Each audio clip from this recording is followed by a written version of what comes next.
What if the world stopped buying Russian oil? Why not just make China and India obey? Well, the short answer is everybody gets financially violated with no lube, no warning, and no safe word. Let's get real here. Russia pumps about 11% of the world's oil. That's more than 1 in 10 of every barrels.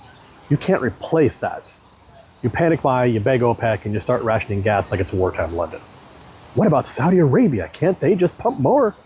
Yeah, you don't understand how oil markets work. They'll maybe toss in 1 million barrels, just enough to look like they're being helpful. But, see, Saudi Arabia likes high oil prices. They want $100 plus oil. They're not your therapist, they're your drug dealer. What about US shale? Sure, in 3 to 6 months at best, after new rigs spin up, pipelines clear, and everyone jacks up prices like it's Coachella for crude. By the time that kicks in, you'll be carpooling in shopping carts. What about lift sanctions on Iran or Venezuela? Oh yeah, great idea. Maybe North Korea will throw in a few barrels too while we all sing Kumbaya. Diplomacy doesn't move fast. Venezuela is not gonna forget that stuff too quickly, neither will Iran. Especially not when it involves dictators, uranium, and unpaid UN parking tickets. Here's the full fallout if Russia shuts the valve. Expect American gas to go to over $10 a gallon.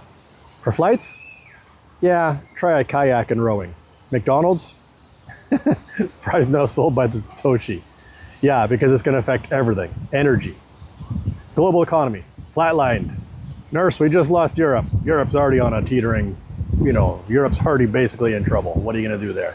I don't think most people realize how much trouble Europe is in between the economic problems, the existing energy problems, plus all the huge numbers of refugees. And I'm not against refugees, but it was already the biggest influx, the biggest refugee movement since World War II, and that was before Ukraine, from Syria and Africa. And now you've got Ukraine on top of that. Europe is struggling in a way that Americans do not understand.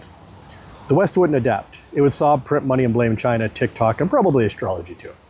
So the next time someone shrugs and says, just stop buying Russian oil, tell them to try living without kidneys, because that's how the world runs on